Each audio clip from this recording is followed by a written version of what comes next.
کیا یہ گناہ تمہارے گھر میں تو نہیں ہوتے؟ رزق کا دروازہ کیوں بند ہوتا ہے؟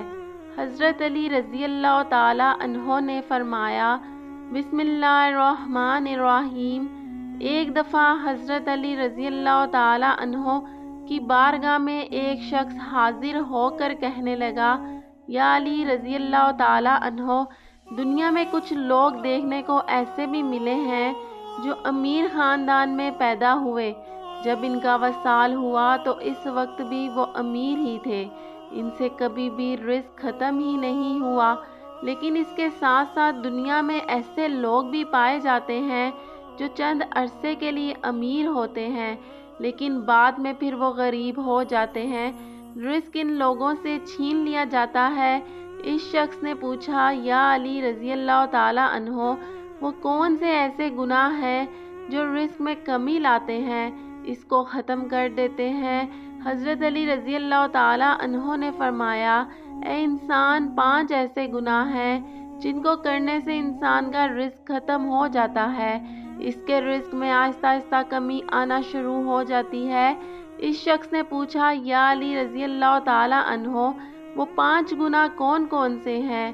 حضرت علی رضی اللہ تعالی عنہ نے فرمایا کہ وہ 5 گناہ یہ ہیں۔ نمبر 1، سود کھانا۔ حضرت محمد صلی اللہ علیہ وآلہ وسلم کے پاس حضرت جبرائیل علیہ السلام اللہ تعالیٰ کا حکم لے کر آئے۔ حضرت جبرائیل علیہ السلام نے فرمایا، اے اللہ کے نبی صلی اللہ علیہ وآلہ وسلم، جو لوگ سود کا کاروبار کرتے ہیں، سود لیتے ہیں اور دیتے ہیں، ان لوگوں کو روز محشر اس طرح اٹھایا جائے گا کہ ان کے چہرے مسخ کر دیے جائیں گے۔ ایک بار حضرت محمد صلی اللہ علیہ وآلہ وسلم لوگوں میں خطاب فرما رہے تھے۔ آپ صلی اللہ علیہ وآلہ وسلم نے فرمایا، لوگوں، کیا تم میں سے کوئی اپنی ماں کے ساتھ زنا کرنا پسند کرے گا؟ لوگوں نے جواب دیا، یا رسول اللہ صلی اللہ علیہ وآلہ وسلم، نہیں، ہمیں ایسے گناہ سے سخت نفرت ہے۔ آپ صلی اللہ علیہ وآلہ وسلم نے فرمایا، اتنا گناہ ماں کے ساتھ زنا کرنے کا نہیں ہے جتنا کاروبار کرنے والے کو ملتا ہے جو سود کا مال لیتا ہے اور دوسرے کو منافع رکھ کر دیتا ہے۔ رزق کے کم ہونے اور رزق ختم کرنے کی اصل وجہ سود کھانا ہے۔ حضرت شیخ سعدی رحمۃ اللہ علیہ فرماتے ہیں کہ ایک بار میں ایک نیا مکان خریدنا چاہتا تھا، اپنے مکان کی تلاش کر رہا تھا کہ ایک شرابی میرے پاس آ کر کہنے لگا، فلاں محلے میں ایک مکان ہے جو بہت ہی خوبصورت بنا ہوا ہے، آپ نیا مکان ادھر ادھر تلاش کرنے کی بجائے فلاں مکان خرید لیں، میں بھی اسی محلے کا ہوں، اس طرح میں آپ کا ہمسایہ بن جاؤں گا، اس مکان میں کوئی عیب نہیں ہے۔ حضرت شیخ سعدی رحمۃ اللہ علیہ فرمانے لگے، اے نادان بندے، اس سے بڑا عیب اور کیا ہو سکتا ہے کہ تم میرا ہمسایہ بن جائے، کیونکہ تو سود کا کاروبار کرتا ہے، اس سے بڑا عیب اور کیا ہوتا ہے؟ یہی تو سب سے بڑا عیب ہے کہ وہ مکان لینے سے تو میرا ہمسایہ بن جائے گا، اگر وہ مکان مجھے مفت میں بھی ملے تو میں ایسا مکان کبھی نہیں لوں گا۔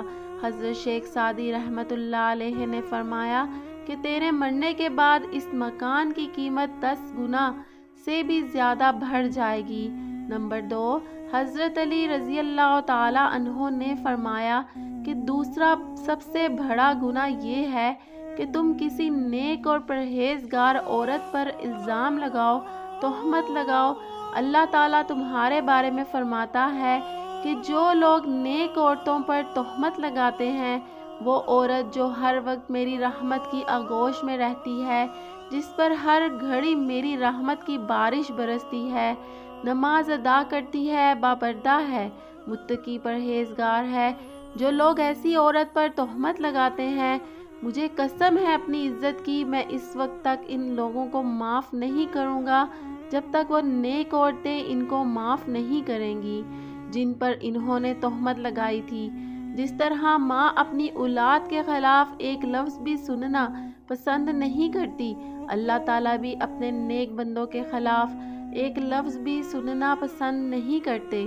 حضرت عیسیٰ علیہ السلام کے پاس ایک بوڑھی عورت آئی، اس نے کہا، اے عیسیٰ علیہ السلام، میرے شوہر وصال کر گئے، میں ان سے بہت محبت کیا کرتی تھی۔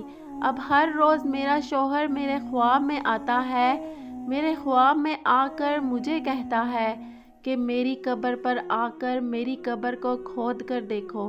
ہر روز میرے خواب میں آ کر یہی کہتا ہے کہ ایک بار میری قبر کو کھود کر میرا چہرہ تو دیکھ لو۔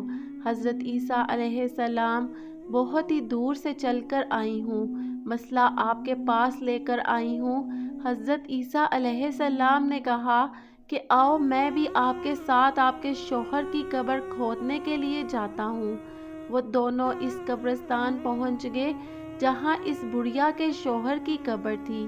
قبرستان جا کر حضرت عیسیٰ علیہ السلام نے فرمایا کہ بتاؤ تیرے شوہر کی قبر کون سی ہے؟ بوڑھی عورت نے ہاتھ سے اشارہ کرتے ہوئے کہا کہ یہ قبر ہے۔ حضرت عیسیٰ علیہ السلام قبر پر کھڑے ہو کر اللہ تعالیٰ سے رو رو کر دعا کرتے رہے۔ دعا کرنے کے بعد حضرت عیسیٰ علیہ السلام نے فرمایا، اے قبر کے اندر سونے والے، اللہ تعالیٰ کے حکم سے کھڑا ہو جا۔ اس قبر سے ایک ایسا انسان اٹھ کر کھڑا ہو گیا جس کو دیکھ کر بڑھیا نے زوردار چیخ ماری اور بے ہوش ہو کر گر گئی۔ وہ کھڑے ہونے والے انسان کا جسم تو انسان جیسا تھا، اس کا چہرہ مسخ کر دیا گیا تھا۔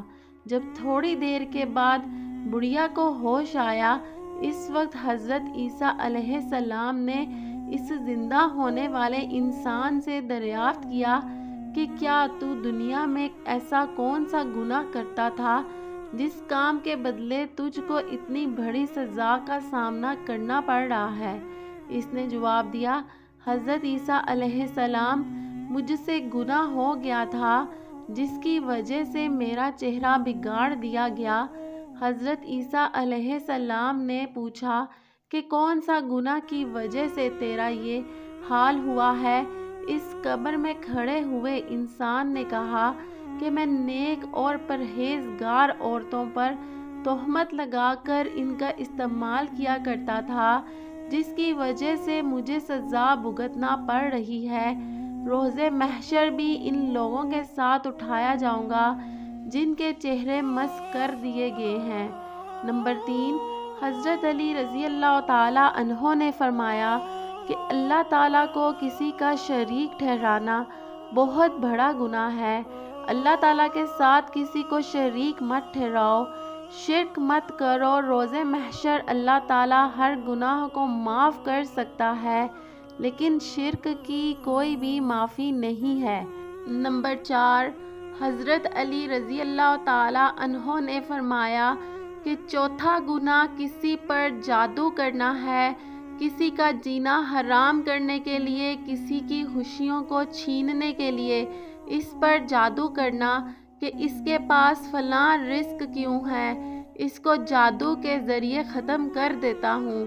حضرت علی رضی اللہ تعالیٰ عنہ نے فرمایا، جادو کرنے والا انسان دائرہ اسلام سے خارج ہو جاتا ہے۔ جب کسی جادوگر کی موت ہوتی ہے تو وہ کافر مرتا ہے۔ جادوگر کی موت کبھی بھی ایمان پر نہیں ہوتی۔ نمبر 5، حضرت علی رضی اللہ تعالیٰ عنہ نے فرمایا کہ کسی کو دکھ اور تکلیف دینا سب سے بڑا گناہ ہے۔ کسی کو دکھ دینا، کسی کا جینا حرام کر کے خود خوش ہونا، کسی کو رلا کر خوش ہونا سب سے بڑا گناہ ہے۔ حضرت علی رضی اللہ تعالیٰ عنہ نے فرمایا کہ ان 5 بندوں سے اللہ پاک روز قیامت سخت حساب لیں گے، اور دنیا میں ان 5 بندوں سے اللہ تعالیٰ رزق چھین لیں گے۔ رسول اللہ صلی اللہ علیہ وآلہ وسلم نے ارشاد فرمایا، بے شک آدمی محروم ہو جاتا ہے رزق سے گناہوں کے سبب جس کو وہ اختیار کرتا ہے۔ اللہ تعالیٰ سے دعا ہے اللہ پاک ہمارے رزق میں برکت عطا فرمائے اور ہمیں غیب سے کشادہ رزق عطا فرمائے، آمین۔ ویڈیو اچھی لگی ہو تو چینل کو ضرور سبسکرائب کریں۔